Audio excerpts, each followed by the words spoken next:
मैंने ये सुना है कि गणगौर जी तो किशनगढ़ की हैं, पर ईसर जी जयपुर से लेके आए थे। वो शाही परिवार द्वारा निकाली जाती थी और अब शाही परिवार द्वारा बंद कर दी गई है। बंद करने का कोई रीजन रहा हो तो वो तो शाही परिवार ही बता सकता है। सन 1760 में महाराजा बहादुर सिंह जी जयपुर जब गणगौर की सवारी निकल रही थी ईसर जी और गणगौर जी की, तो उन्होंने वहाँ पे कुछ सोने और चांदी की मोहरों को लुटाकर, और जब वहाँ पे अव्यवस्था हो गई, सब उसमें लग गए, तो उन्होंने ईसर जी के जोड़े ईसर जी को वहाँ से लेके और किशनगढ़ गए। तो सवारी पहले राजा जी निकालते थे, तो इसके पीछे क्या कारण था कि संस्थान को निकालना पड़ा? कारण तो ऐसा कुछ रहा नहीं। राजशाही जब राजा जी का दायित्व था, जो भी इच्छा होती थी उस हिसाब से गणगौर जी और ईश्वर जी उन्हीं के ही हैं। मतलब अपने घरों में भी अपने निज ईश्वर जी गणगौर के रूप होते हैं, उनके भी वो उनके निज हैं।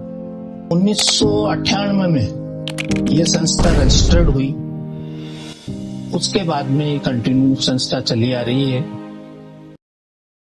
आज का पॉडकास्ट बहुत ही खास होने वाला है, क्योंकि आज हम बात करने वाले हैं राजस्थान के धरोहर पर एक ऐसा फेस्टिवल जो सिर्फ राजस्थान में ही बनाया जाता है। ओ मारो जला लो बिला लो मारो मारो मत वालो। तो आप जाने गए होंगे मैं किस बारे में बात कर रहा हूँ। मैं राजस्थान के धरोहर गणगौर के बारे में बात कर रहा हूँ। आइए मैं आप लोगों को मिलाता हूँ श्री नागरी सांस्कृतिक संस्था के अध्यक्ष एडवोकेट दीपक जी दादिश से, सचिव आयुष जी बंसल से, उपाध्यक्ष विपिन जी शर्मा से। तो आइए हम लोग इनसे जानते हैं कि ये इस परंपरा को कैसे निभाते हैं। ये संस्था कब और कैसे चालू हुई? देखिए, मैं आपके चैनल के माध्यम से सर्वप्रथम तो किशनगढ़ की जनता को आने वाली गणगौर उत्सव की बधाई देता हूँ। अब आपका प्रश्न है कि ये संस्था कब शुरू हुई। संस्था तो 1992 से शुरू हुई है, लेकिन उससे पूर्व रियासत काल से राजा महाराजा के समय से, जो लगभग समय 250 साल पहले से, जब से किशनगढ़ की स्थापना हुई, उस समय से गणगौर की सवारी बड़े धूमधाम से निकलती थी, जो शाही परिवार द्वारा निकाली जाती थी। वो शाही परिवार द्वारा निकाली जाती थी और अब शाही परिवार द्वारा बंद कर दी गई है, जो अपनी संस्था निकालती है। नहीं, बंद करने का कोई रीजन रहा हो तो वो तो शाही परिवार ही बता सकता है क्यों बंद हुई, क्या हुआ। हमारे संस्था के जो पूर्व के मेंबर थे, उन्होंने 1992 में ये संस्था निर्मित की, बनाई। उसके बाद में हमारी संस्था ने राज परिवार से आग्रह किया कि गणगौर की सवारी निकलनी चाहिए, जिस पर उन्होंने सहमति दर्शाते हुए अपने गणगौर का जोड़ा हमारी संस्था को दिया निकालने के लिए। ये उनका बड़प्पन है। इस संस्थान के अंदर जब गणगौर की सवारी निकलती है तो उसके अंदर राज परिवार का भी कुछ सहयोग होता है। राज परिवार का तो सहयोग है ही, जो अपना कीमती जोड़ा हमें निकालने के लिए देते हैं। उनके साथ में उनके आभूषण हैं, वो जो जितने भी हैं, बाले, चिन्ह, ध्वज, वो हमें सुपुर्द करते हैं। ये उनका बड़प्पन है। तो आप संस्था के अंदर अध्यक्ष के रूप में हो? जी, मैं नागरिक सांस्कृतिक परिषद संस्था किशनगढ़ में अध्यक्ष के पद पर विगत 11-12 साल से अध्यक्ष। 12 साल से। क्या संस्थान में भी वोटिंग होती है कि सदस्य कौन बनेगा, सचिव कौन बनेगा, उपाध्यक्ष कौन बनेगा? जैसे कि हर संस्था में होता है, चुनाव होता है, तो चुनाव के उपरांत जो भी बनता है वो अध्यक्ष, सचिव, सबका सर्वसम्मति से चुनाव होता है। मतलब इसमें भी पॉलिटिशियन चलती है? पॉलिटिशियन नहीं है, सर्वसम्मति से होता है। चुनाव नहीं होता है, वोटिंग नहीं होती है, सर्वसम्मति से सब एक जाजम पे बैठते हैं, एक साथ बैठ के करते हैं। इस संस्थान का निर्माण किसने करा था? संस्था तो 1992 में की गई थी। जो हमारे पूर्वज थे, रामस्वरूप जी हैं, बजरंग जी हैं, बंसीलाल जी का मेन योगदान रहा है। उन्होंने इस संस्था की शुरुआत की थी। फिर उन्होंने संस्थान बना के आपको सौंपी? नहीं, उसके बाद में 1998 में ये संस्था रजिस्टर्ड हुई। उसके बाद में कंटिन्यू संस्था चली आ रही है। उसके बाद में हमारे सोन जी हैं, जो इस संस्था को संभाला, वर्षों तक उन्होंने सेवा दी। वर्ष 2014 से मैं अध्यक्ष के पद पर काबिज। आयुष जी, जैसे आप प्रशासन का सारे कार्यक्रम आप करते हैं, तो इसमें प्रशासन कितना सपोर्ट करता है आपको? देखिए, सबसे पहले तो अगर आप किसी भी शहर में कोई भी शोभा यात्रा अगर निकालते हैं तो उसके लिए आपको पहले वहां से कलेक्टर या सब कलेक्टर जो होते हैं वहां पे मान लो कलेक्टर साहब नियुक्त है या उपखंड अधिकारी जी वहां नियुक्त है, तो उनसे आपको परमिशन लेनी पड़ती है। उस परमिशन के अंदर भी कई चीजें होती है, उन सबको सॉल्ट आउट करनी पड़ती है, फिर जाके वो परमिशन मिलती है। उसके बाद में फिर वहां पे जो डिप्टी साहब होते हैं या थानाधिकारी जी होते हैं, उनके पास में वो परमिशन जाती है। वो हमें फिर परमिशन देते हैं। जब सवारी निकलती है तो भीड़ को और वाहनों को, इनको सबको व्यवस्थित करने के लिए पुलिस जाब्ते की आवश्यकता पड़ती है, जो हमें शहर थाना और मदंगस थाने से हमको वो परमिशन मिलती है और बहुत उनका योगदान रहता है उसको शोभा यात्रा को संभालने में। उनमें उनका पूरा महत्वपूर्ण योगदान है। मैं तो आपके चैनल के माध्यम से पुलिस और प्रशासन को भी धन्यवाद देता हूं, जो हमें व्यवस्थित रूप से सवारी निकालने में सहयोग प्रदान करते हैं। आयुष जी, मैंने ये सुना है कि गणगौर जी तो किशनगढ़ की हैं, पर ईसर जी जयपुर से लेके आए थे। आपने सही सुना है। किसी समय में सन 1760 के अंदर महाराजा बहादुर सिंह जी थे, तो यह किशनगढ़ के अंदर पहले केवल गणगौर की ही सवारी निकलती थी, उनके साथ ईसर जी नहीं थे। तो उनकी ऐसी इच्छा हुई कि भैया ईसर और गणगौर का दोनों का जोड़ा निकलना चाहिए। तो सन 1760 में महाराजा बहादुर सिंह जी जयपुर जब गणगौर की सवारी निकल रही थी ईसर जी और गणगौर जी की, तो उन्होंने वहां पे कुछ सोने और चांदी की मोहरों को लुटाकर, और जब वहां पे अव्यवस्था हो गई, सब उसमें लग गए, तो उन्होंने ईसर जी को वहां से लेके और किशनगढ़ आ गए।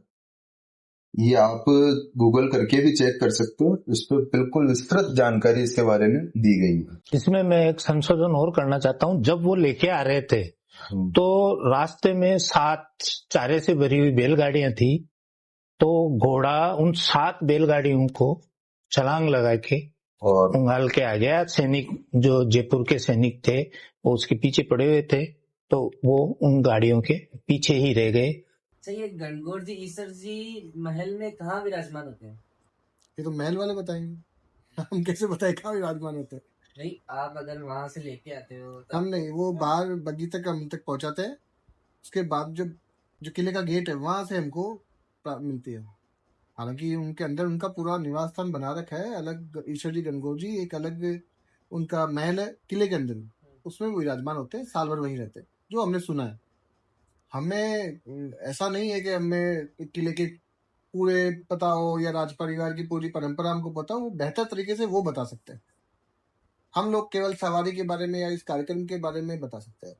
तो सवारी पहले राजा जी निकालते थे, अब अपनी संस्था ने निकालना चालू कर दिया, तो इसके पीछे क्या कारण था कि संस्थान को निकालना पड़ा? कारण तो ऐसा कुछ रहा नहीं। राजशाही जब थी, जब राजा जी का दायित्व था, जो भी इच्छा होती थी उस हिसाब से गणगौर जी और ईश्वर जी उन्हीं के ही हैं। मतलब अपने घरों में भी अपने निज ईश्वर जी गणगौर जी के रूप होते हैं, उनके भी वो उनके निज हैं। पर ये था कि भाई परंपरा थी कि भाई ईश्वर जी और गणगौर जी की सवारी निकालते हैं, पूरी जनता जो है वो उसके दर्शन करती है, वैसी परंपरा थी। लोग अपनी जोड़े को भी लेके आते थे। आज अगर आप अजमेर में देखोगे राठौड़ बाबा की सवारी निकलती है तो वहां पे मुख्य तो 7 या 8 जोड़े निकलते हैं, वो अग्रवाल परिवार है उन्हीं के जोड़े होते हैं। तो यहाँ पे भी यही परंपरा थी कि जब ईश्वर जी गणगौर जी जो मेन परिवार है वो किशनगढ़ का पहला परिवार राज परिवार हुआ, जब वो अपनी ईश्वर जी गणगौर जी को बाहर विराजमान करते थे या गोदलाव लेक का दर्शन करने के निकलते थे, साथ में और भी जोड़े निकलते थे। ये परंपरा बनी, आगे सवारी के रूप में रही, राज परिवार निकालते आए। उसके बाद में संक्रमण काल आया, लोगों का भी मोह थोड़ा कम हुआ इन सवारियों के प्रति, तो वो निकलना बंद हुई या नहीं वो एक अलग बात हो सकती है। पर दर्शन हर वर्ष होते थे, दर्शन हर वर्ष होते थे। ईश्वर जी गणगौर जी के सवारी की रूपरेखा में बदलाव हो सकता हो। 92 से, जैसे अध्यक्ष साहब ने बताया है कि 92 से कुछ जो समाजसेवी थे पुराने शहर के, उन्होंने राज परिवार से आग्रह करा कि भाई हम वापस उसी लवाजमे के साथ ये सवारी निकालना चाहते हैं। राज परिवार इस चीज पे उनका आग्रह उन्होंने स्वीकार कर लिया, और तब से मोटा मोटी वो चली आ रही है कि भाई वो समाजसेवी उन्होंने अपनी संस्था बनाई, उसके बाद में नए लोग जुड़े, उन्होंने आगे उसको बढ़ाया, फिर हम लोग जुड़े, अब हम लोग आगे बढ़ा रहे हैं। मतलब अब इसके अंदर राज परिवार का सबसे बड़ा महत्वपूर्ण ये है कि वो गणगौर अपन को देते देखो हैं और महत्वपूर्ण अपन क्या, सवाल उन्हीं की निकालते गणगौर है। उनका महत्वपूर्ण होना, कितना महत्वपूर्ण होना वो मायने नहीं रखता, उन्हीं की ही ये शाही गणगौरी ही है। हैं। ये गणगौरी, ईश्वर जी गणगौरी जो है वो शाही ही है। जो सवारी निकलती है, हम आपने वो भी देखा होगा पैम्पलेट में, शाही गणगौरी है, जैसे उदयपुर और जयपुर में निकलते हैं।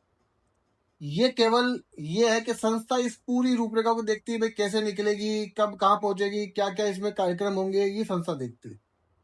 जो जोड़ा है वो शाही जोड़ा है, राज परिवार का जोड़ा है। ये सवारी शाही राज परिवार जो है, शाही अपन कहें कि परंपरा के तहत शाही गणगौरी ही है। उसमें उनका योगदान नहीं योगदान, ये क्वेश्चन मेरे हिसाब से वैलिड नहीं बनता। तो जैसे हम राजा जी निकाल देते हैं, फिर उनकी दूसरी पीढ़ी थी, उन्होंने निकालना चालू करा, तो अब वाली पीढ़ी ने बंद क्यों कर दिया? ऐसा कुछ नहीं है, राज परिवार द्वारा निकली हमेशा। पहले होता क्या, जो जितना मुझे व्यक्तिगत तौर पे मेरे को अनुभव होता ये है कि जब राज परंपरा रही है पूरे देश में, तब राजा जी अपने अपने हिसाब से चीजें करते थे। बड़े बड़े परिवार भी करते थे, ऐसा नहीं है कि भाई आप जाओ देखो अग्रवाल परिवार कर रहा है, कहीं पे माहेश्वरी परिवार कर रहा है। जिसका जैसा मन होता है वो वैसा करता है। राज परिवार करता आ रहा था। अब उस ये होता ना कि भाई इस परंपरा को कैसे आगे और बढ़ाए, जनता का जुड़ाव हो। तो जब जाके समाज सेवियों ने उनसे आग्रह करा, भाई हम निकालना चाहते हैं। उतनी एक होता ना कि भाई एक परिवार कब तक है, 4 या 5 लोग या 10 लोग या 15 लोग सवारी निकालते हैं, उस हिसाब से निकालते हैं। और एक कोई करीबन 50, 60, 100 लोगों की टीम निकालती है, तो अंतर रहता है। इस कार्यक्रम की रूपरेखा क्या है? इस कार्यक्रम की रूपरेखा इस बार 3 दिवसीय फाइनल की गई है, जिसमें 21 मार्च को शाम को 5 बजे किले से सवारी प्रारंभ होकर मुख्य बाजार से होते हुए धान मंडी, किनारी चौक, वहाँ से सरवाड़ी गेट पे कल्याण राय जी के कटले में सवारी विराजमान होगी, जहाँ ईसर जी और गणगौर जी की पूजा अर्चना की जाएगी। वहाँ से सवारी पुणे कचहरी चौक होते हुए, पुरानी कोतवाली से कचहरी चौक होते हुए और किले में विराजमान होगी। 22 तारीख को सवारी किले से प्रारंभ होकर जामड़ों के मोहल्ले होते हुए, खिड़की से सब्जी मंडी होते हुए और वापस खिड़की से और किले में विराजमान होगी। और 23 तारीख को इस बार किले के चौक में भव्य सांस्कृतिक संध्या का आयोजन किया जाएगा, जिसमें कई राजस्थानी कलाकारों द्वारा अपनी प्रस्तुति दी जाएगी, जो एक राजस्थानी परंपरा और राजस्थानी संस्कृति को दर्शाया जाएगा।